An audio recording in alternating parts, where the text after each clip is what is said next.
Dan, bienvenue sur Dual. C'est cool que tu sois avec nous Merci. ce Merci matin. de m'accueillir.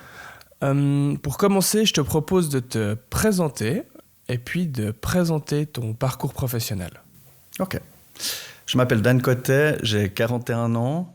Je suis tôlier peintre en carrosserie, donc j'ai fait 2 CFC.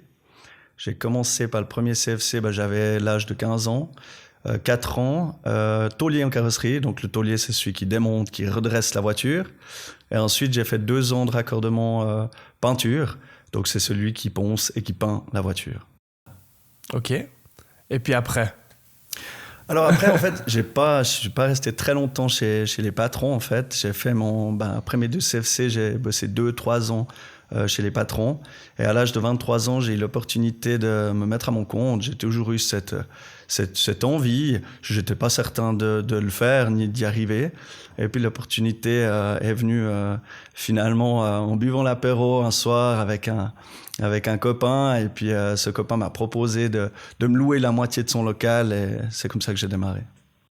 Et puis, peut-être raconte-nous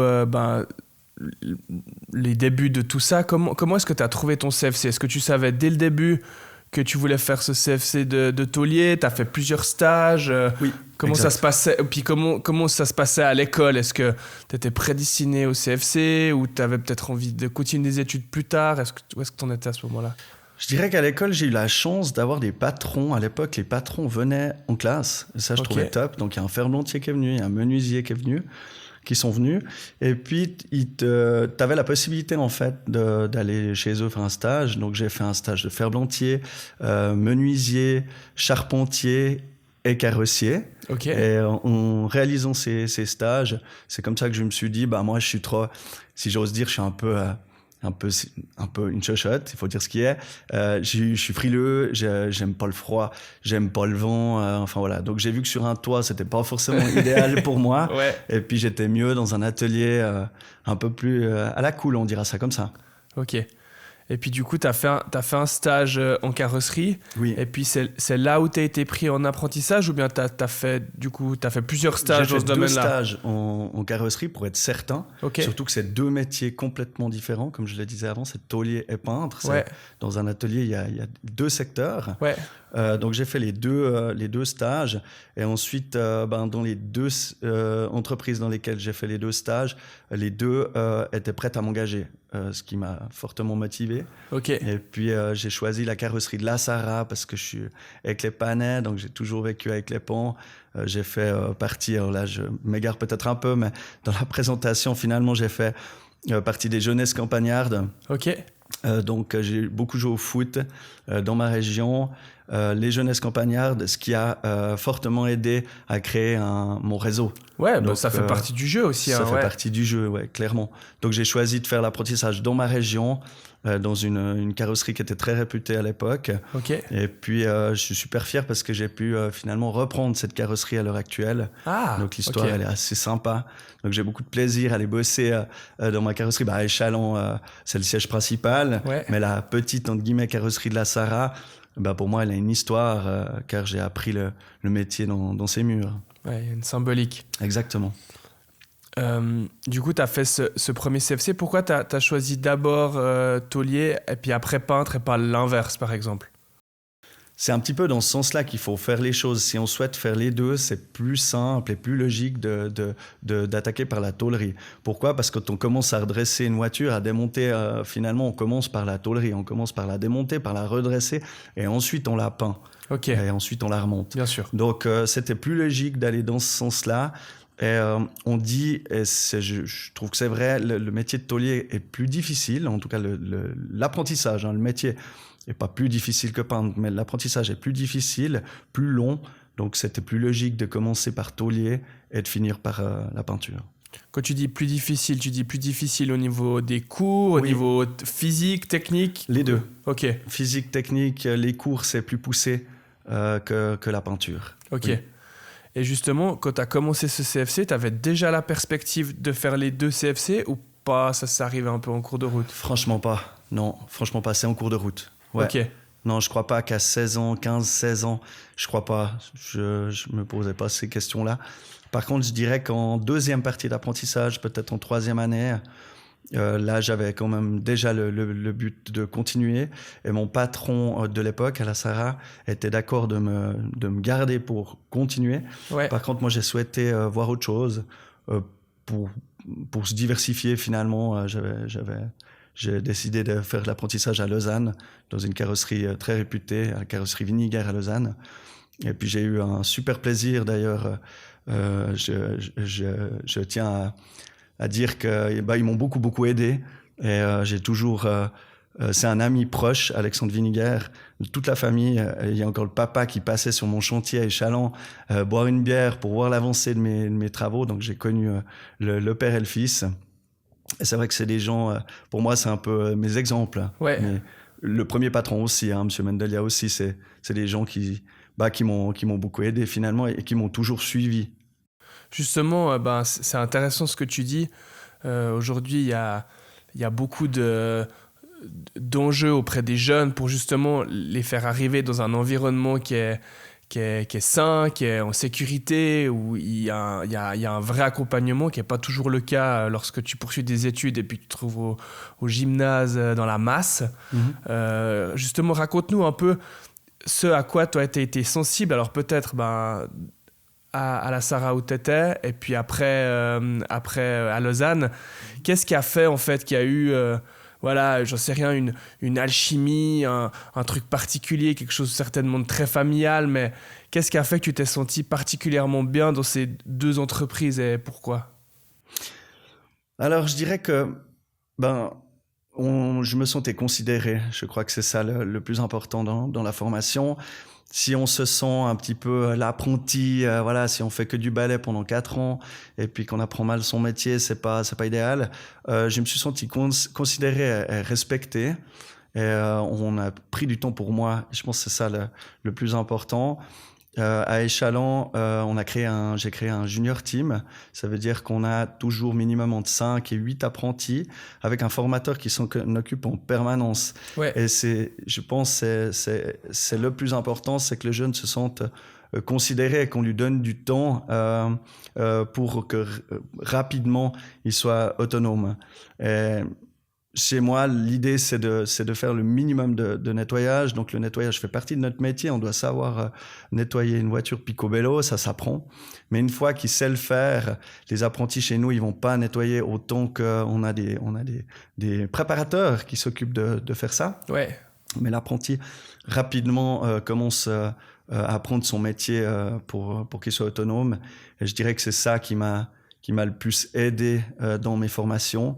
Et la carrosserie, la deuxième, avec qui je suis resté très proche, c'est l'esprit familial que j'ai beaucoup aimé. Cette famille, ils respectent les gens. Pour moi, c'est des exemples. Ils respectent les employés, ils se respectent entre eux. Et puis, c'est ce que j'ai beaucoup apprécié. Justement, tu as décidé de continuer dans cette carrosserie à Lausanne où tu étais. Oui. Tu as dit que tu étais resté 2 ans encore. Je suis resté 1 année, 2 ans, oui. Ouais. Oui. Et puis, comment on passe, des fois, on a toujours un peu cette peur de rester l'apprenti lorsqu'on reste dans la même entreprise. Alors, tu as dit avant, en préambule, que tu gardais aussi tes apprentis. Oui. Il y a un peu, des fois, deux politiques de dire, on garde les apprentis, on les garde pas, il faut qu'ils aillent voir ailleurs. Enfin, voilà. Toi, comment tu as ressenti ce truc d'être apprenti puis après d'être employé dans la même entreprise? Tu as l'impression que tu as pu prendre un peu du galon vite ou comment ça s'est fait? Oui, moi, en arrivant à Lausanne, j'étais déjà plus considéré comme un apprenti parce que j'avais mon CFC taulier en carrosserie. Ouais. Donc on m'a tout de suite, une fois de plus, considéré, pris au sérieux et à aucun moment j'étais apprenti. Okay. Et puis j'avais déjà une paye entre deux. Je gagnais pas aussi bien ma vie que si j'avais terminé. Je gagnais pas une paye d'employé, mais entre deux. Donc le deal avec cette famille-là, cette entreprise-là, elle était top. Et puis je remplaçais aussi le chef peinture quand il était en vacances. Donc on m'a rapidement fait confiance.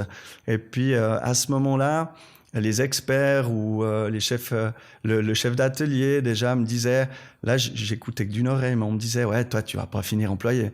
moi, je comprenais pas vraiment ça. Je disais, mais pourquoi on me dit ça?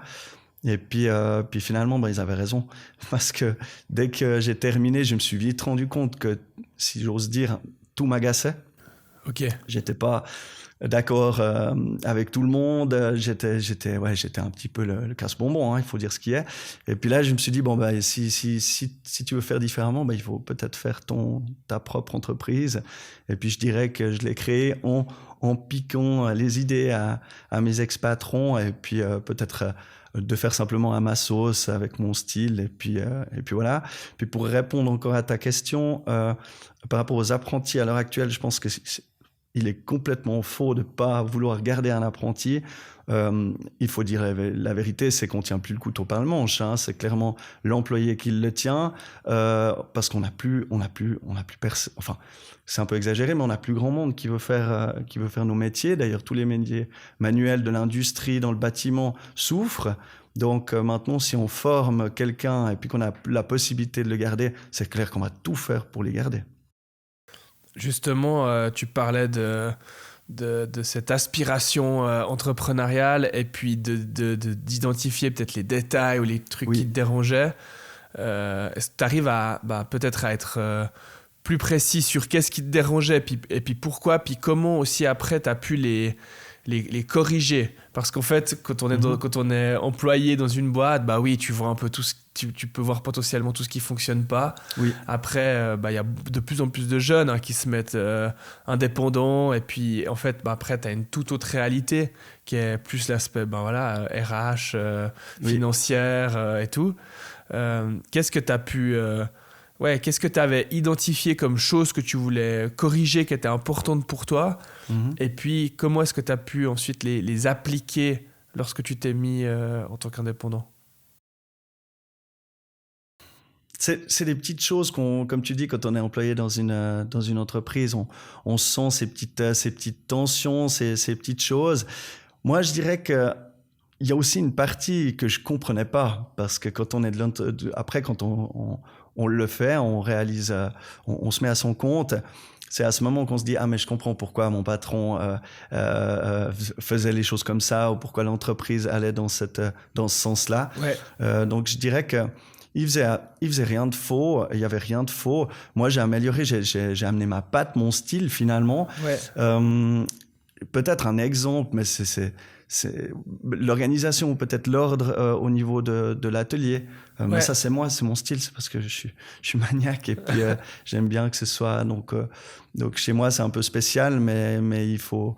je dirais que c'est pas facile de travailler chez moi, parce que je suis extrêmement exigeant, et puis la place de travail doit être tout le temps ripollinée, ce qui n'est pas le cas en règle générale. Ouais. Et puis voilà, j'ai amélioré peut-être ces petites choses-là, parce que c'est mon style. Ouais, voilà. Ok. Et puis justement, raconte-nous peut-être ses débuts, d'avoir en fait la moitié d'un garage en fait. Et puis, comment tu as commencé à avoir tes premiers clients? Où est-ce que c'était? Est-ce que c'était à Lausanne? Est-ce que c'était plutôt dans la région dont tu étais originaire, où tu avais peut-être un peu plus de réseau, donc peut-être plus de prospects autour de toi? Raconte-nous un peu ça. Avec plaisir. C'était à Orbe. En fait, je bricolais ma vieille Golf G60 avec un copain. Ouais. Et puis, on bricolait nos voitures le soir dans un local qu'on louait à un monsieur super, Félix. Et puis, Félix redescendait après souper pour papoter avec nous. C'est un passionné de mécanique. Et puis, en buvant un verre de blanc au coin de l'établi, c'est parti un soir comme ça. Il m'a dit, dis donc, si je mets un four à peinture à côté, là, est-ce que tu serais d'accord de venir le samedi pour peindre mes voitures d'occasion? Puis j'ai dit oui, à fond. Moi, j'étais le premier à aller travailler, que ce soit le soir ou le samedi. Donc, j'ai toujours aimé ça. Puis j'allais bricoler des voitures. Donc mon métier, ça a aussi un petit peu changé. Puis je comprends tout à fait. On le sent dans l'entreprise. Pour faire venir quelqu'un un samedi, c'est plus complexe qu'auparavant. Bien sûr. Par contre, moi, c'est ce qui a fait que... c'est ce qui a créé l'opportunité. Si j'étais pas allé bricoler cette voiture ce soir-là, j'aurais pas eu la proposition du copain qui m'a dit, parce que moi en fait je lui ai dit, écoute, volontiers je viendrai peindre tes voitures, mais sache que j'aimerais créer mon entreprise. Et c'est là qu'il me dit, bah alors je te loue la moitié de mon local et puis départ, quoi. Puis là, j'ai dit, mais attention Félix, hein, parce que moi, je vais pas dormir de la nuit. Si on est sérieux. Et puis il a dit, mais moi, je le suis aussi. J'en parle à ma femme, on se revoit demain. Et le lendemain, on est allé boire l'apéro avec mon papa. Alors, tout le monde va dire, il fait que de boire l'apéro, celui-là. Mais... et avec mon papa, on est allé retrouver Félix. Et puis là, il a dit, bah voilà, moi, je propose ça, à tel prix. Et ensuite, départ. Donc, dès le lendemain, moi, j'ai donné ma lettre de congé à l'entreprise dans laquelle je travaillais, c'était à Morges. Et puis, 3 mois après, j'étais à mon compte. Donc, on a dû creuser pour mettre, comme les fondations d'une piscine, pour mettre le four à peinture. Donc, le deal, c'était ça, c'est qu'on faisait les travaux, nous, et puis lui, il payait le four et il l'incluait dans le loyer. Ce qui était juste génial, parce que c'est quand même une centaine de milliers de francs, le four à peinture. Donc, c'est clair que là, c'était juste top de faire de cette manière-là. Par contre, il y en a qui vont se reconnaître. Mes potes et ma famille m'ont beaucoup aidé. Donc, on peut dire jour et nuit, on creusait pour mettre ce four. On a loué des machines. J'ai un copain machiniste qui est venu casser la dalle, etc. Et puis, on a créé avec ma famille et donc avec mes parents. Ma maman, c'était la secrétaire. Mon papa, il travaillait à côté chez Nestlé et mon papa a pris 6 semaines de vacances, 6 semaines d'affilée de vacances pour créer mon petit atelier. Donc ça, c'est aussi des choses extraordinaires et ça aurait été impossible sans eux. Donc voilà un peu les débuts. Et puis, mes premiers clients, finalement, c'était mes parents, c'était ma famille, mes amis, les amis des parents. Et puis, il y en a pas mal qui m'ont dit, quand on a vu l'état de ta Golf, depuis le temps qu'on te voit dans tes voitures, parce que j'aimais bien les voitures, et la propreté de ta voiture, ça donne envie de venir chez toi. Et certains m'ont fait confiance pour ça. Et on me disait aussi, maniaque comme t'es le dernier à sortir des vestiaires de faute, parce que tu mets ton petit... Enfin voilà, comme je disais avant, je suis un peu, comme ils disaient les copains, un peu une vraie gonzesse. Donc du coup, ils se disaient... si t'es maniaque, tu vas certainement bien t'occuper de nos voitures. Et puis rapidement, ça a explosé immédiatement. Donc après 3 mois, j'ai engagé mon premier apprenti, Alan, qui vient de se mettre à son compte. Donc je suis hyper fier de lui. Après 16 ans de boîte, il a ouvert une petite... 16 ans de boîte chez toi ? Ouais, il reprend une carrosserie à Yverdon en ce moment. Je l'ai eu hier au téléphone. Je suis super content pour lui, il va très bien. Et puis je lui souhaite tout de bon. Et puis lui, il a fait les 2 CFC comme moi. Donc il est arrivé après 3 mois d'entreprise.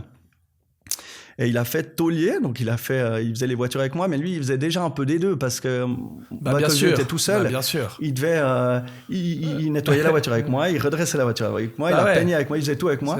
Et il a commencé par la tôlerie comme moi, et puis ensuite il a fait la peinture. Par contre, il a fait 7 ans, lui. Moi, j'avais fait 6 ans. D'accord. Mais comme c'est 4 et 4 maintenant, moins une année, lui, il a fait 7 ans. 7 ans. Magnifique, toujours dans les premiers, vraiment l'apprenti exemplaire. Donc moi, ça m'a beaucoup aidé parce que déjà d'avoir quelqu'un, c'est hyper rassurant parce que quand tu es tout seul dans ta petite carrosserie, c'est un peu chaud quand même. Puis on travaillait jusqu'à 10h le soir. C'était alors pas l'apprenti évidemment, mais je me rappelle qu'il me disait le matin, mais vous êtes rentré quand même ou bien vous dormez des fois parce que quand il arrivait, j'étais là. Et puis quand il partait le soir, moi je restais encore des heures au boulot. Il vous voyait ?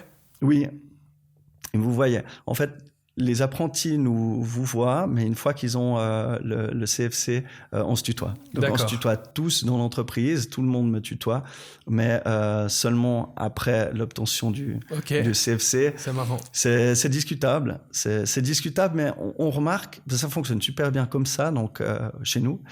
Mais on remarque que le jeune, il a de la peine à faire cette différence à cet âge-là. Si on les laisse nous tutoyer, il y a tout de suite, on est un peu tout de suite des potes. Et ça fonctionne pas. Je te dis que si on met cette petite barrière, ça se passe très bien. Par contre, à l'obtention du CFC, moi, j'y suis toujours à la remise des certificats. Je suis aussi expert tôlier en carrosserie, donc je suis expert aux examens. Et là, on ouvre la porte et là, on se serre la main, puis moi, c'est tu, puis là, on se tutoie. Ok. Et puis justement, tu parlais d'engager un premier apprenti. C'est quand même un sacré, un sacré investissement quand même sur le long terme de se dire, bon, bah, je vais avoir un apprenti pendant 4 ans pour l'entreprise et aussi au niveau personnel, parce que c'est quand même quelque chose où... Enfin, c'est quand même une charge émotionnelle, je trouve, d'avoir un apprenti. Tu te dis, j'ai quand même une responsabilité de suivre sa formation puis d'être là. C'est vrai. Et puis aussi, je pense que toi, tu avais travaillé dans des plus grandes structures. Et puis d'un coup, tu te dis, bon, ben, j'ai un apprenti qui arrive dans un petit garage où on est que 2. Est-ce que je vais vraiment réussir à l'accompagner comme j'en ai envie? Peut-être toi aujourd'hui, ben voilà, qui a beaucoup plus d'apprentis, donc qui a vraiment une vraie structure, tout ça, mais on en parlera un peu plus tard de cette junior team. C'est quoi pour toi la différence? Qu'est-ce que tu te souviens par rapport au rapport que tu avais avec ton apprenti alors que t'étais super jeune, quoi. T'avais 23, 24 ans au début, et puis lui qu'on avait peut-être 15. C'est quoi la différence où tu as l'impression, voilà, si tu prends du recul 15 ans après? Bah, l'histoire est rigolote, c'est qu'en allant manger chez Nestlé vers mon papa me dit, mais Dan, il faut que tu arrêtes, c'est pas possible, tu bosses beaucoup trop, il faut te faire aider. Puis là, j'ai dit, ben moi, j'ai pas les moyens. Je peux pas, je peux pas payer un employé. C'est trop tôt. Parce qu'au début, c'est infernal. Hein. On n'a jamais fini. Il faut acheter la ponceuse, il faut acheter ça, il faut acheter ça. Un atelier de carrosserie, c'est des centaines de milliers de francs pour s'équiper. Donc au début, on a l'impression qu'on n'y arrivera jamais parce qu'il faut toujours acheter un truc. Ouais, il manque toujours un truc. Toujours un truc. Et puis tout passe là-dedans, honnêtement. C'est l'avantage à 23 ans. Déjà, c'était une époque où c'était plus simple. Et puis à 23 ans, ben, je dirais pas que t'as que ça à faire, mais disons que t'as pas d'enfants, etc. Bien sûr. Donc ça a aidé. Pour revenir à ta question, mon papa me dit, voilà, il faut te faire aider, c'est plus possible. Et là, il me dit, mais ce jeune qui vient les mercredis, là, engage-le. Laisse-le faire l'apprentissage. Puis moi, j'ai dit, non, mais c'est impossible. Même 450 francs par mois, je peux pas, puis j'ai pas le temps. Puis tu vois, ben, peut-être l'âge aussi. J'ai 23, 24 ans, je viens de commencer. On n'est même pas sûr que ça va marcher, donc des doutes. Ouais. Puis je crois que presque tous les jours, il me disait, non, mais engage ce jeune. Puis j'ai engagé ce jeune. Finalement, ben, il était tellement bien. Et puis mon papa avait raison, en fait. Il fallait absolument avoir... Ça a tout changé pour moi. Bah déjà, la confiance, c'est vrai que quand on a quelqu'un avec qui discuter, avec qui expliquer aussi, on pouvait tout se dire. Avec Alan, c'est une personne absolument fantastique. Et puis, c'était hyper motivant. Et je pense que la formation, elle était juste incroyable parce qu'il est avec moi tous les jours. Il n'a qu'une personne qui le forme. Il n'y a pas de... Si j'ose dire, il n'y a pas tout cet environnement avec plein de monde. Donc, c'était juste top. Et puis, ça s'est extrêmement bien passé. Justement, bah, voilà, il y a beaucoup de discussions aujourd'hui sur justement la taille des structures qui peuvent accueillir des apprentis, où on a plutôt tendance à dire, bon, bah, les apprentis, voilà, c'est les grosses boîtes qui forment des apprentis, c'est leur rôle parce qu'il y a un suivi, ils changent de département, enfin peut-être plus dans le secteur tertiaire, je dirais. Et puis, ben, là, tu racontes un cas que je trouve génial, en fait, où c'est un jeune qui vient et puis il est avec toi et puis voilà, il est tous les jours à tes côtés. Oui. Mais d'un côté, c'est aussi beaucoup de responsabilités.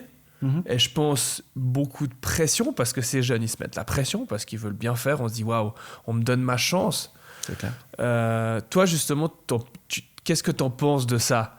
D'un jeune à qui, finalement, on dit, mais en fait, voilà, t'as 15-16 ans, t'as pas encore ton premier CFC et puis...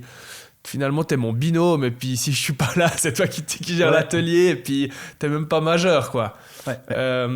Ça, qu'est-ce que t'en penses? C'est quoi ton point de vue par rapport à l'expérience que t'as avec les apprentis? Moi, je dirais peu importe la taille de l'entreprise, il y a vraiment pas de règle. Il faut que la personne qui s'en occupe ait envie de s'en occuper. C'est surtout ça. Ouais. Sinon, il faut pas le faire. Apprendre un métier, faire confiance à un jeune, c'est un immense engagement. Et il y a des gens qui sont pas faits pour ça et c'est pas grave. Mais il faut le dire. Mais moi, j'ai pas envie de m'en occuper. Et d'ailleurs, nous, on a des gens dans l'entreprise qui nous font marrer, mais dans le bon sens du terme, ils ont pas envie. Ouais. Et puis on va pas du tout les mettre avec un apprenti. C'est sûr que non. Par contre, il y en a d'autres et tout plein qui ont cette sensibilité, qui adorent ça. Et ça, moi, je trouve assez magique. Donc, mon expérience, la première avec cet apprenti, ce que j'ai trouvé fabuleux, c'est que ça allait plus loin que juste, je pense pour lui, j'étais pas seulement son patron, j'étais aussi quelque part, je l'ai conseillé sur absolument tout. C'était rigolo une fois, je suis rentré dans sa petite polo, il avait refait la polo à sa grand-maman, picobello, mais flambant neuf, la classe mondiale. Puis j'ai déplacé sa voiture. Puis j'ai vu un petit carnet, de notes. Puis il marquait ses petites dépenses. Tu sais, c'était marqué genre McDo, 12 francs, machin et tout. Et puis ça, c'était suite à mes conseils. Donc c'était hyper touchant. Moi, j'avais les larmes aux yeux dans cette bagnole. J'étais là, incroyable. C'est magique, quoi, quand même. Donc on a eu une relation qui était particulière. Et quand il est parti de l'entreprise en fin d'année, c'était une immense émotion pour moi et pour lui et pour ses parents. Ses parents sont venus, ils ont fait un immense apéro, ils m'ont remercié, enfin on s'est tous remerciés parmi. Et puis c'est une magnifique histoire parce que ça reste quelqu'un que je respecte énormément. On a eu aussi beaucoup de discussions avec ses parents parce que les parents, c'était rigolo. Donc Alan, il partait sur sa petite moto, mais ventre à terre, parce qu'il devait aller au foot, il fallait manger avant le foot, et puis il était hyper stress en partant. Et puis là, je m'étais permis d'appeler les parents, puis de dire, écoutez, il y a quand même un petit souci. Moi, j'ai peur qu'il se tôle en rentrant, parce que il quitte l'atelier, puis je connais Alan, c'est pas une question qu'il voulait quitter rapidement le boulot. Et en fait, c'était juste un petit truc organisationnel. Ouais. Et puis dès le lendemain, ils sont venus à l'entreprise, on a discuté. Et puis super relation avec les parents. Ils ont dit non, mais c'est clair, mais on s'est pas rendu compte. Heureusement que tu nous dis. Donc on s'est rapidement tutoyé. Et puis c'est des gens chez qui j'ai été invité, je sais pas combien de fois, à partager des bons moments chez eux. Et puis ça, c'est juste dingue. Donc après, j'étais super proche de cette famille. Et puis je crois que j'étais plus considéré vraiment. J'étais pas seulement son patron, je pense. Ouais. Il y a une amitié qui s'est créée, clairement. Et comment ça s'est passé ensuite ? Parce qu'il y a eu ce premier apprenti, tu disais, tant bien que mal, tu dois, toi, construire ton atelier de zéro, t'es à la moitié du garage. Et puis c'est quoi la suite ? C'est quoi la suite de l'histoire sur tout ça ? Alors après... De nouveau, en partageant un moment avec mon papa, parce que mon papa était tout le temps là, il était presque tous les jours là. Qu'est-ce qu'il faisait chez Nestlé ? Il était chef de toute la partie électricité. Okay. Donc il avait 20-30 personnes sous ses ordres. Ouais. Et mon papa, c'est quelqu'un qui sait fabriquer absolument tout est très bien. D'accord. Donc le meuble bricoleur, ça le représente pas, je trouve. C'est un artiste, vraiment, c'est un artiste. Et mon papa venait réparer la meule qui était en panne. Il venait améliorer. Si je lui disais là, il faudrait qu'on ait un peu plus de lumière, il nous fixait. Enfin, c'était juste la classe, quoi. Il nous fabriquait tout et sur mesure et immédiatement. Donc moi, je me concentrais sur mon travail. Et d'ailleurs, c'est ce qu'ils me disaient. Mes parents me disaient, maman, vous avez toutes les factures. Donc, elle s'occupait de tout le bureau. Puis elle me disait, je t'apprendrai quand tu auras le temps. Boss, moi, je m'occupe du reste. Et mon papa disait la même chose. Écoute, boss, moi, je m'occupe des petits soucis d'atelier, etc. Et là, mon papa me dit, mais il faut quelqu'un. Tu peux pas, ça va pas. Puis moi, je lui refais la même théorie. Je dis, mais il faut quelqu'un, mais je peux pas. Et j'ai pas les moyens d'engager quelqu'un. Il me dit, il y a bien un moment donné où il te faudra quelqu'un, il te faut t'engager un employé. Et puis, il me dit, ton kéké, là, ton pote, là, qui est extraordinaire, tu me dis tout le temps du bien de kéké, pourquoi t'engages pas kéké ? Puis là, je me dis, je crois qu'il a de nouveau raison, quand même, le vieux. Et puis, kéké, il sortait du boulot à Morges et il venait, non, mais l'histoire, elle est réelle, tous les soirs de 18 à 22 heures, bosser. Donc, en plus, j'étais un peu un salaud parce que je lui donnais les pare-chocs. C'est pas idéal, il va rigoler quand il verra la vidéo parce que les pare-chocs, c'est un peu ingrat, c'est un peu pénible, quoi. Ouais. Donc, il venait, mais lui, son fichier, il me disait, ah non, mais occupe-toi de ça, moi, je m'en fous. Il donnait des coups de main. Et à 22 heures, on buvait une bière. Donc, tous les soirs, il venait bosser pour me donner des coups de main. Mais contre rien du tout. Je pouvais à peine le payer. Je le défrayais, on dirait ça comme ça. Et encore, il fallait lui courir après pour lui glisser un billet dans la salopette. Et là, de nouveau, j'étais son formateur. Enfin, j'avais fini de le former à Morges. Donc, il y a de nouveau une histoire de formation derrière. Et puis, finalement, je lui ai proposé. J'ai dit, mais écoute, est-ce que tu me suivrais pas ? Je sais que t'as parlé après ton CFC de partir, puis il allait terminer son CFC. Puis moi, il m'a dit, mais moi, je rêve de venir bosser là, moi je viens. Et puis il a commencé à bosser chez moi. Puis là, il faisait des heures normales, par contre. Ouais. Mais ouais, non, c'est pas vrai. Parce que c'est quand même quelqu'un qui bossait énormément et puis qui me laissait jamais dans la M. On a fini de gicler la voiture à mon grand-papa à 3h du matin. Je devais la ramener pendant les fêtes à Noël et puis ça n'avait pas joué, on s'était trompé de couleur. Enfin voilà, des petits trucs de boulot. Tous les carrossiers connaissent ça. Et on avait fini de peindre la voiture à 3h du matin. C'est des choses qu'on voit plus. Ouais. Donc, extraordinaire. Donc, voilà comment ça a commencé. Donc, d'abord, le premier apprenti après 3 mois. Et peut-être après 6 mois, le premier employé. Et Kevin s'est mis à son compte aussi l'année passée. Donc, clin d'œil à Keke aussi, dont je suis super fier. Et la même chose, quoi, hyper fidèle, des gens incroyables. Et puis maintenant, ils ont lancé leur propre boîte. Et moi, ça me fout les frissons rien que d'en parler parce que je trouve magnifique. Et puis, je suis fier d'avoir participé un petit peu à ça et puis de les avoir formés. Et puis après, d'avoir réussi finalement à les garder, il y a une certaine fierté là derrière, ouais. Donc là, vous étiez 3. On était 3. Vous avez été 3 pendant longtemps. Ça a été quoi les paliers un peu Moi, je dirais pendant pas longtemps, non. Pas longtemps parce que ça n'a pas suffi. On était blindés de boulot. Ça a tout de suite vraiment bien marché. Donc, on a été très vite. Moi, je dirais qu'on était 3 peut-être pendant une année. Et puis, dès la 2e année, on était 4-5. Okay. Dans ce petit local de 200 mètres carrés, 4-5, Félix à côté, il pétait les plombs. Dans le bon sens du terme, mais il disait, mais ça ne peut pas continuer comme ça. J'avais des voitures qui empiétaient sur sa partie, j'avais beaucoup trop de monde par rapport au mètre carré, donc ça ne pouvait pas continuer. Parce que lui, il faisait quoi, Félix, à côté ? Il faisait la mécanique. Ok, il faisait de la mécanique. Mécanique, okay. Toute marque. Et moi, je m'occupais de la partie carrosserie. Donc lui, déjà, il te filait pas mal de jobs. Il me donnait du boulot, ouais. Oui, il me donnait du boulot, exactement. Ce qui m'a aidé au début, parce qu'il avait déjà un volume à me donner. Et là, dans ce petit local, c'est vrai que il avait clairement raison, c'était plus possible. Donc là, j'ai commencé à chercher une carrosserie. C'était pas évident parce que...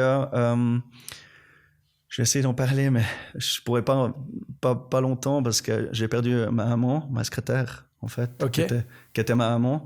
Puis en 2010, Patakra, elle est morte d'un cancer. Okay. Donc là, c'était vraiment le coup de masse. Ouais. Et rapidement, j'ai pas eu le choix, en fait. J'ai pas eu le choix de m'en sortir. De nouveau, Keke, Alan, c'était mes piliers, clairement. Eux, c'est impressionnant. Ils m'ont vraiment aidé comme jamais à tout niveau. Ils ont tenu la boîte parce que moi j'ai perdu les pédales un petit moment. Et ensuite on est remonté et il fallait trouver une nouvelle structure. Donc pas évident avec ce qui s'était passé de retourner bosser, de se remettre un petit coup de pied et de trouver des nouveaux locaux pour ma petite équipe. Franchement, j'étais en souci parce que trouver une carrosserie quand on n'avait pas vraiment les moyens plus grande et rapidement, parce que mon bail se terminait chez Félix et puis il fallait trouver une solution très vite. Donc là, ça faisait 4-5 ans que j'étais à mon compte. Et puis, j'ai mis à l'enquête à La Sarah dans une entreprise de transport. Ça n'a pas fonctionné parce qu'il y avait trop de modifications à faire. Donc, le projet était trop coûteux. Donc, à La Sarah, ça n'a pas marché. Okay. Donc, j'ai perdu de l'argent. C'était de l'argent poubelle, de l'énergie. Oui, parce que tu fais toute ta mise à l'enquête. Avec mon papa, on avait chargé le Renault Espace chez Handbar. Il était comme ça. On avait déchargé tout le carrelage pour mes bureaux. Et puis, en fait, il a fallu ramener tout le carrelage parce que ça n'a pas joué. Donc, déception. Et là, je commençais à me dire, franchement, là, c'est un tournant. C'est où je trouve quelque chose, où je dois licencier tout le monde. Ce serait quand même dommage. Et là, j'ai une cliente qui me téléphone et qui me dit, Dan, il y a une carrosserie à remettre à Goumois-la-Ville. Elle est top pour toi, c'est exactement ce que tu cherches. Va regarder. Le soir même, avec Keke, on monte à Goumois et puis on regardait comme ça à travers les vitres. Puis on se disait, mais puis le paradis, cette carrosserie, elle est faite pour nous. Regarde là, on ferait ci, ça. Et là vient un monsieur, parce que c'était tard. Puis il a dit, vous foutez quoi là ? Enfin, il nous a un petit peu grondé. Et puis on a dit, mais on est carrossier, regardez, c'est marqué carrosserie Dan sur les bus. On avait nos 2 bus marqués carrosserie Dan. Et puis on cherche une carrosserie, on explique notre petite histoire. Et lui, ce pauvre monsieur venait de perdre son papa. Un peu comme il venait de faire, son fils, qui était patron de cette carrosserie. Okay. Donc on s'est bien compris parce qu'il avait 50 ans, un petit peu comme ma maman. Et donc rapidement, immédiatement, je dirais, on s'est super bien entendu. Puis il a dit, mais alors attendez, je vais chercher la clé, je vous fais visiter, laissez-moi une carte de visite. Et puis là, on s'est enflammé, on a dit, pas possible, on peut reprendre cette carrosserie, ça paraît possible. Et puis là, les choses sont faites, on s'est vu chez le notaire. Et puis les parents de cet ancien carrossier, malheureusement décédés, nous ont vendu la carrosserie. Donc là, mon papa m'a donné un coup de main. J'imagine, parce que tu as acheté l'immeuble. J'ai acheté l'immeuble, exactement. Ah ouais, wow, okay. Et puis là, gros coup de chance. Mon papa vivait avec une magnifique personne, donc il avait refait sa vie. Et puis cette personne nous a aidés. Mon papa et cette personne m'ont aidé à acheter cette carrosserie parce que pour moi, c'était juste impossible. Et puis les parents de ce monsieur, qui sont extraordinaires, ont tout fait pour que je puisse reprendre cette carrosserie. Donc absolument tout. Donc départ, banque, notaire, racheter la carrosserie. Et là, rebelote, on a tout repeint à nos couleurs. Mon papa était là jour et nuit. Les mêmes copains, les copains de jeunesse, les copains des Clépons, sont venus me filer des coups de main jour et nuit le week-end pour repeindre cette carrosserie. Elle était top, mais vieillissante, on dira ça comme ça. Bien sûr. Donc on l'a remise au goût du jour, on l'a modernisée, repeint à mes couleurs, parce que les couleurs, moi, c'est extrêmement important. Branding. Exactement. Et puis on a tout repeint en rouge et noir, évidemment. Et puis après, on a démarré dans cette carrosserie à 400 personnes. Ouais. Donc la même équipe qui ont aidé à déménager les locaux d'Orbe à Goumois. Donc là, on n'avait plus que Goumois-la-Ville. Donc là, pour moi, c'était la carrosserie de ma vie. J'ai dit, j'aurais toujours assez de place dans cette carrosserie de 400-500 mètres carrés, quelque chose comme ça. Ouais. Rapidement, ça a explosé. Ça a complètement explosé. On a eu plein de boulot. On était très, très vite une dizaine de personnes. Donc, beaucoup trop petits. Oui, puis tu changeais quand même d'un point de vue, clientèle, tu changeais aussi un peu de région. Oui. Parce que tu passais de Orbe à Goumois. Donc tu gardais, tu gardais quand même ta clientèle de Orbe où voilà, en fait, tu y es vite, quoi. À Chavornay, boum, Goumois. En 10-12 minutes, tu y es. Donc tu gardes ta clientèle. Et puis en même temps, tu as toute la clientèle du Gros de Vaud, qui a aussi des carrossiers, mais tout d'un coup, tu es un nouvel arrivant. Et puis peut-être que si tu bosses différemment, voilà. Donc j'imagine bien que tu as eu du succès, ouais, ça c'est clair. Oui, là je dirais que de nouveau le réseau a fait que ça a bien marché. C'était assez impressionnant. Les gens nous disaient, mais c'est incroyable, cette carrosserie, elle est perdue en bas Goumois-la-Ville, donc c'est vraiment caché, c'est impossible de voir cette carrosserie. Pour y aller, il faut connaître. Ouais. Et puis on est caché derrière le cimetière, enfin voilà. Ça, c'était pas idéal niveau situation. Par contre, les gens venaient à Goumois pour, je dirais, notre qualité, notre service. Et puis les gens nous ont toujours dit, ton personnel est souriant et sympa. Tout le temps souriant, sympa. On les croise à Échalon, ils nous disent bonjour, on les croise. Enfin voilà, je pense que c'est ce qui a fait, c'est un peu la clé de notre réussite. C'est le service, la qualité est d'être le plus sympa possible. Et là, on était rapidement une dizaine. Et le problème, je l'ai recréé. Donc, je savais plus comment faire. J'ai dit, mais comment je vais m'en sortir? Donc, c'était des bons soucis, mais des soucis quand même. Et là, un pote, un ancien voisin, en fait, mon concurrent direct que j'avais à Orbe, donc ma première petite carrosserie à Orbe, j'avais plusieurs carrossiers déjà dans la zone, mais il y avait déjà 5-6 carrosseries à Orbe. Okay. Donc là, me téléphone mon pote, c'est devenu un ami, Pascal Ray, il me téléphone, carrosserie d'Educa, et puis il me dit, Dan, j'aimerais remettre mon entreprise. J'ai l'âge et puis voilà, c'était le premier que j'appelle. Est-ce que tu serais chaud à reprendre ma boîte? Puis moi je dis mais à fond, c'est clair, ta boîte elle est top, etc. Donc on s'est vu pour dîner et rapidement on a fait l'affaire et j'ai repris la carrosserie d'Educa qu'on a appelée carrosserie d'Anne Orbe.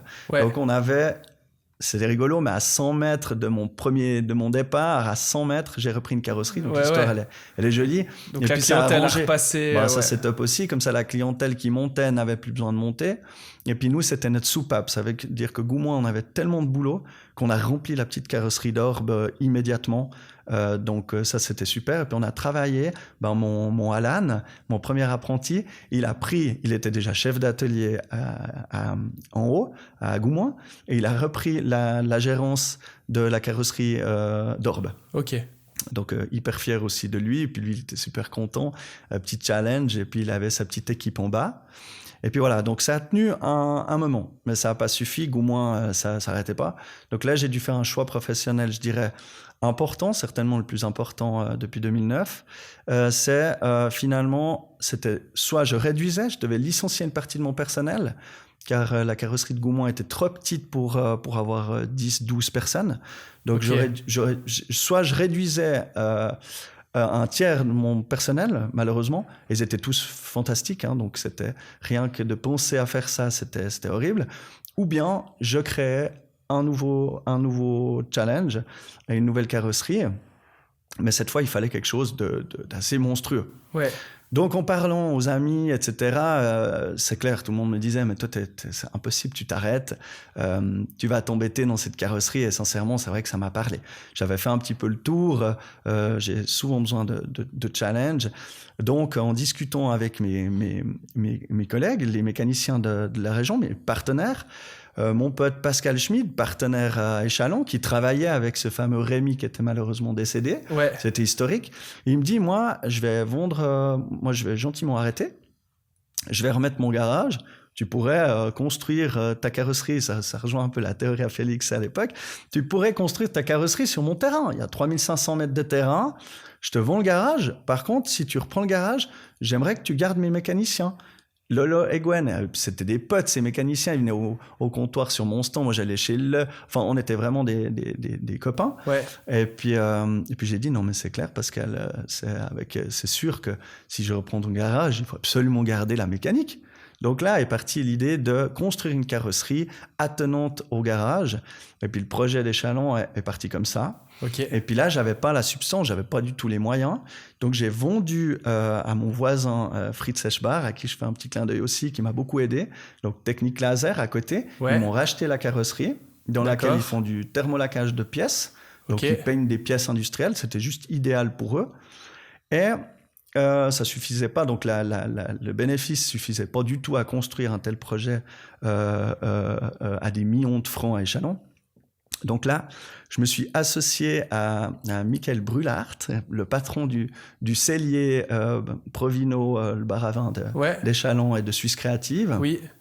Et lui, son papa et lui m'ont aidé financièrement et sont rentrés, en fait, on est associés au niveau de l'immobilier. D'accord. Donc, eux, ils ont amené des fonds pour que je puisse construire ma carrosserie.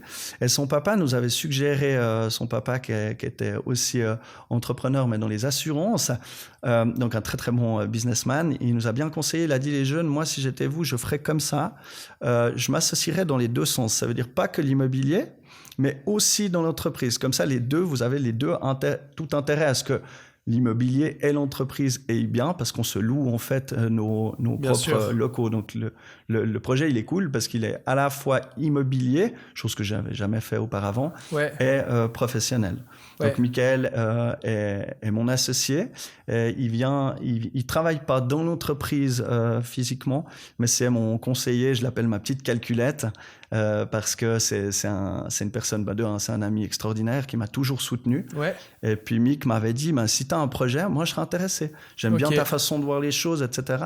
Si tu as un projet, dis-le-moi. Puis c'est comme ça qu'a débuté le projet d'Échalon. Okay. Donc là, vendu Goumois-la-Ville, départ dans la construction du projet d'Échalon. Donc là, c'était des mois impressionnants. C'était extrêmement complexe. On a eu le Covid, on a eu la hausse des matériaux. Le DIN, qu'on devait payer tant, il était 30% plus cher. Okay. Donc on n'avait plus d'isolation pour isoler la dalle. Donc plus d'isolation en Suisse. Le projet, il était à l'arrêt. On a eu tous les problèmes possibles pour attaquer cette construction. Et le challenge était immense parce que Orbe et Goumois devaient turbiner à max. On ne pouvait pas se permettre d'arrêter de bosser. Donc moi, j'étais sur le chantier. Parce que Goumois, tu n'avais plus en fait. J'avais toujours. Jusqu'à la fin, on l'a gardé. Jusqu'à la fin, ok. Fritz Eschbar, magnifique personne, il me dit, Dan, pas de problème, mais il y a un moment donné où moi, je vais devoir prendre les locaux. Et puis, donc, tout devait vraiment bien se goupiller. Et moi, j'étais sur tous les fronts. J'ai repris le garage d'Échalon. Donc, la mécanique, c'est pas mon métier. Donc, heureusement que l'ancien patron, Pascal Schmid, d'ailleurs, travaille toujours chez moi, hein, une personne extraordinaire, est resté, m'a donné un coup de main. Donc, il a continué à m'aider à reprendre ce garage mécanique. Mais ce qu'il faut imaginer, c'est que le garage mécanique, on a dû le couper en deux pour construire la carrosserie. Ouais. Donc, les gars, ils bossaient. Il y avait une bâche en plein hiver avec un canon, enfin, ce qu'on pouvait. Mais on bossait vraiment. On n'avait plus de toilettes. On allait chez les voisins. C'était vraiment un petit peu sport. Et puis, il fallait que tout joue en même temps. Donc, mon équipe de Goumoin et d'Orbe devait bosser à fond. Moi, je gérais le chantier avec mon papa. De nouveau, mon papa était sur tous les fronts. Impressionnant. Et mon papa et moi, on peut dire ça comme ça, les copains, on devait créer des centaines de milliers de francs de travaux propres, sans quoi le projet ne passait pas. Donc une pression immense, car une partie du chantier était faite par mes amis, ma famille et moi-même. Donc le samedi, il n'y avait pas de question. Pendant une année, le samedi, c'était boulot. Ouais. Et là, ma femme, qui est incroyable, m'a toujours suivi. Ma femme et mes enfants m'ont toujours suivi. Toute ma famille d'ailleurs, mes frères aussi.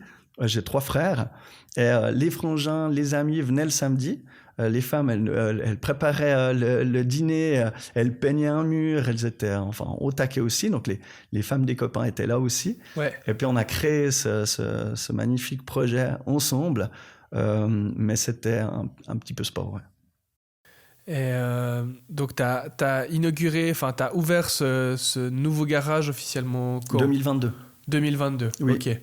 Et puis, cette idée de la junior team, parce que j'imagine que tu avais toujours des apprentis, que ce soit peut-être à Goumoin ou à Orbe, enfin dans les différentes garages que tu avais.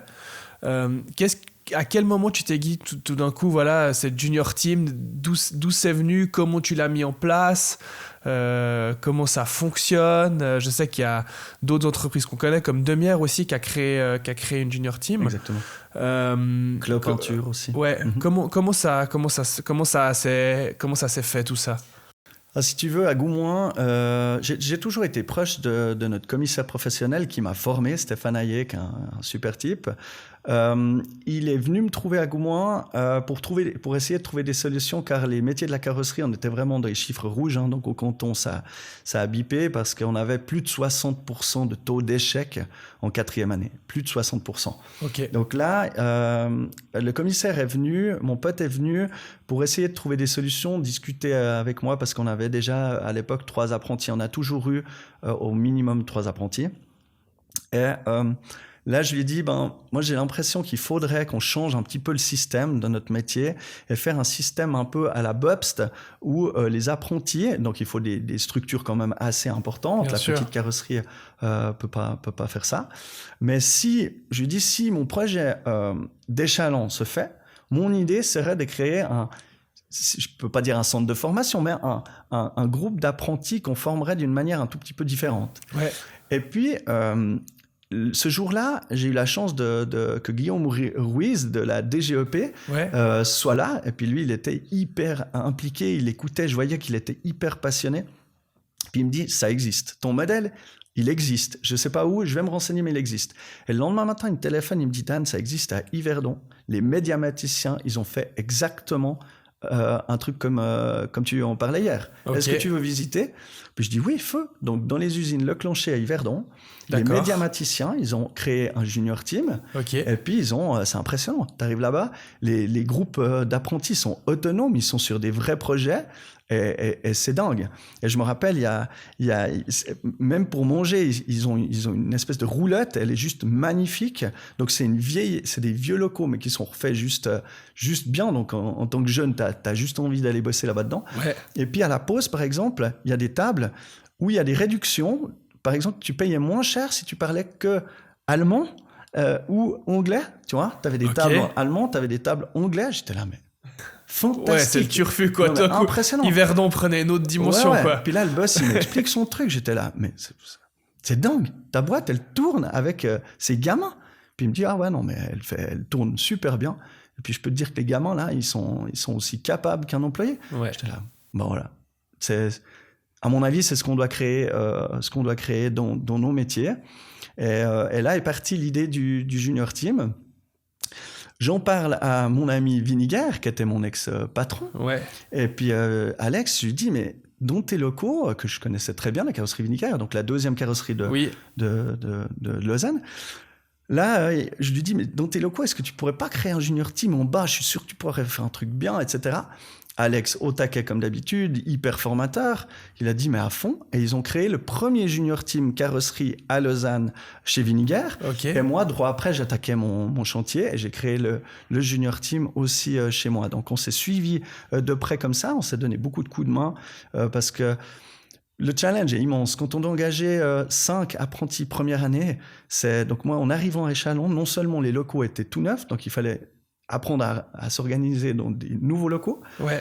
On a engagé 35 personnes en 3 ans, donc c'est pas tout simple.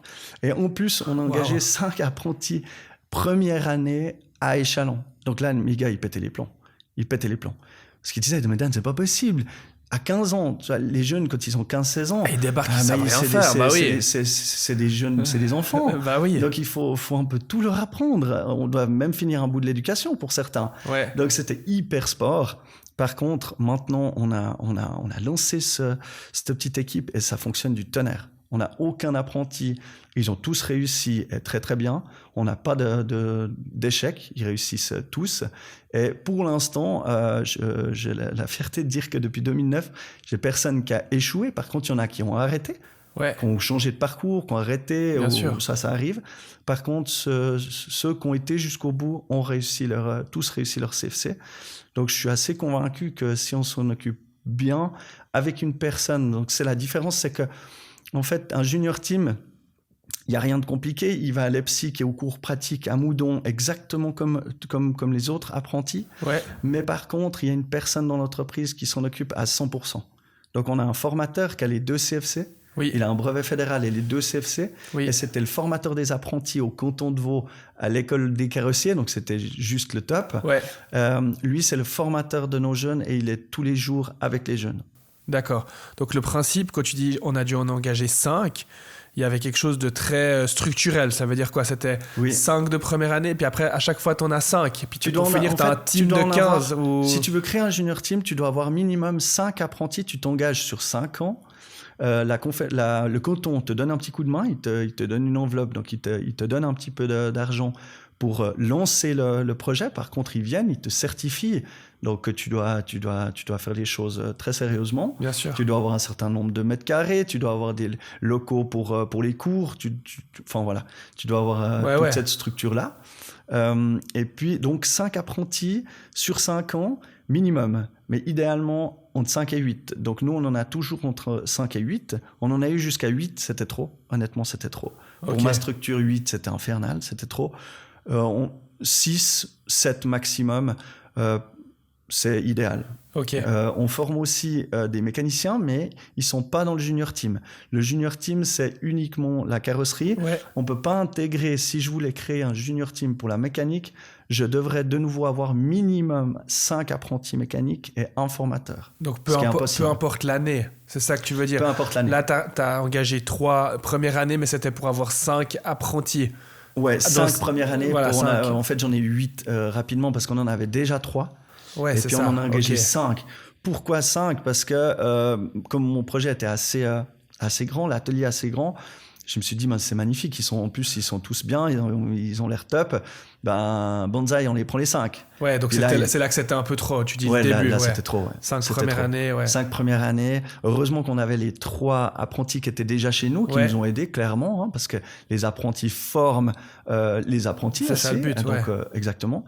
Et puis maintenant, les jeunes, on a une star chez nous qui s'appelle Balou.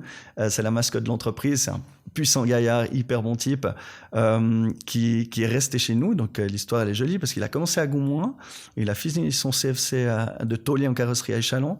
Puis maintenant, il est taulier en carrosserie chez nous. Okay. On est super content de lui. Et puis on a aussi une bombe qui a fait les championnats suisses qui s'appelle Arnaud, taulier. Et lui, il va rester chez nous pour faire le 2e apprentissage. D'accord. Arnaud, il survole, il est impressionnant. Il a presque 6 de moyenne dans tout. Il est incroyable. Okay. Hyper passionné. Et lui, il va continuer. Je le motive depuis une année pour continuer à faire le CFC de peintre. Oui. Et puis, il va rester chez nous pour faire la peinture l'année prochaine. Donc là, il est en 4e année. Oui. Ouais. Et on va tout faire pour le garder après ces 6 ans minimum d'apprentissage. Donc, ça répond un peu à ta question d'avant. Nous, si on a la place, on va tout faire pour les garder. Et puis, est-ce que le junior team, ils ont des projets spécifiques à eux ou comment ça se passe justement au niveau de ce qu'ils font au quotidien quand ils sont là 3-4 jours par semaine? Ils réparent des voitures, comme tout le monde dans l'entreprise, mais ils ont leur chantier.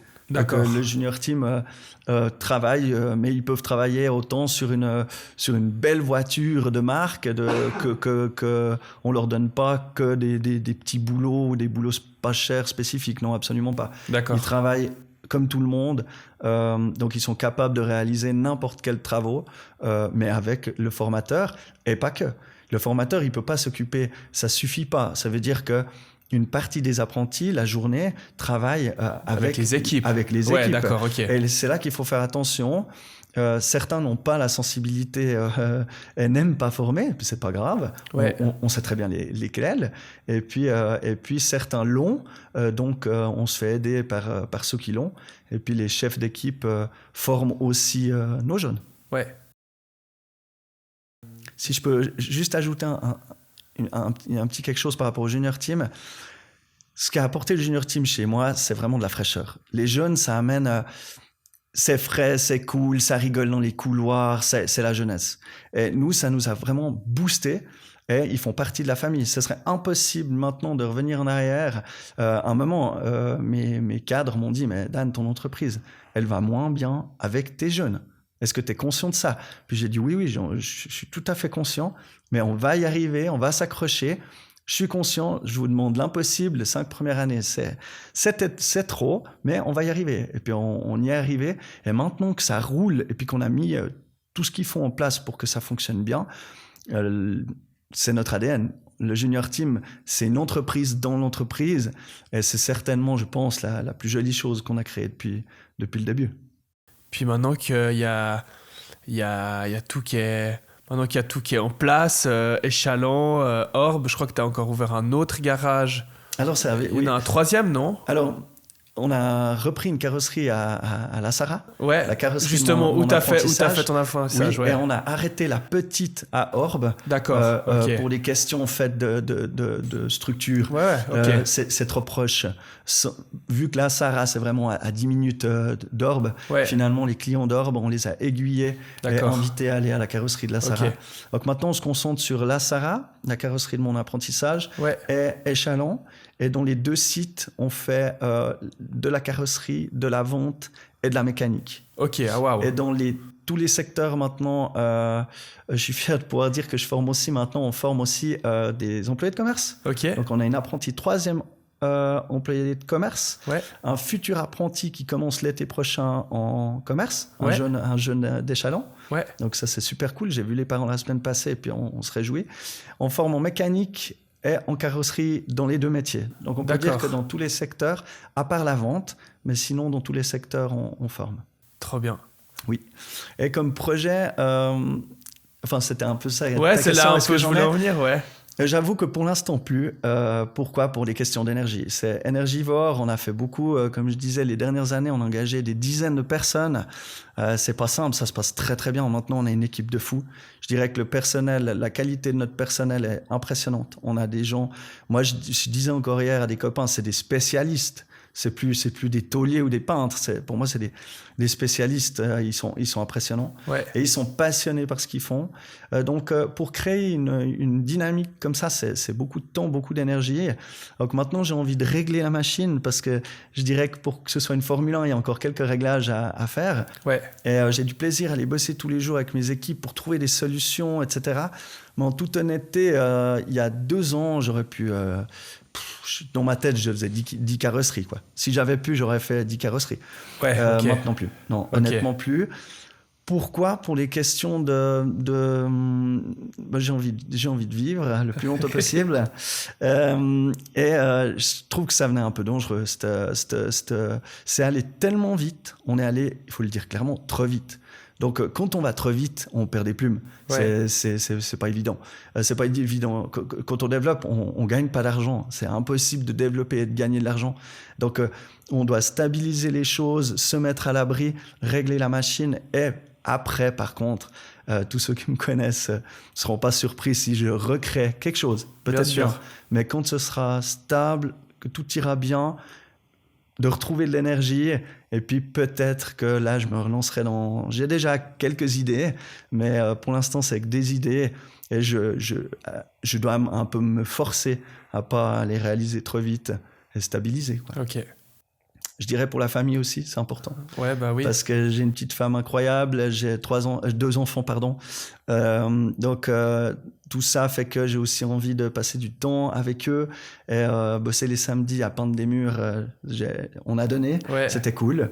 Et puis, il y a un âge pour tout. Maintenant, je pense que j'ai moins envie j'ai envie de me calmer. Ouais. Dernière question, si tu devais donner un conseil au jeune Dan qui commence son apprentissage demain à 15 ans, qu'est-ce que tu lui dirais ? Fonce. Moi, je leur dis tout le temps, mais vas-y, fonce. On a un métier qui est incroyable. Franchement, les métiers de l'automobile, c'est tout le temps en train d'évoluer. Maintenant, ils ont tout le temps ces Game Boy dans les mains. C'est hyper électronique. Ça va extrêmement vite. Donc, je dirais aux jeunes, à l'heure actuelle, t'as même pas le choix. Tu dois aller dans l'automobile. C'est ça que j'ai envie de lui dire. Et puis, c'est des métiers où il y aura toujours plein de boulot. On a besoin de ces praticiens, on a besoin de ces techniciens. Et puis, c'est pas demain qu'on va les remplacer par des robots. Donc, moi, je ferai le choix d'aller dans l'automobile pour ces raisons-là. Et puis, si je peux me permettre de dire un mot à ceux qui regarderont cette vidéo, j'aimerais remercier tous ceux qui m'ont aidé, ma famille, mes amis. L'histoire, elle est... Pour moi, mon entreprise, c'est ma passion, c'est clair. Mais c'est plus que du travail. C'est une grande famille, en fait. C'est une histoire qui est incroyable. Et c'est grâce à toutes ces personnes-là, et c'est pas grâce à Dan, c'est grâce à toutes ces personnes-là qu'on a pu créer ces moments magiques. Et puis, on passe encore des moments incroyables à travers des sorties, plein de choses en dehors de l'entreprise avec mon équipe et ma famille. Merci beaucoup, Dan, pour ce partage. C'était cool. Cool. Et puis, à tout bientôt. Volontiers, merci.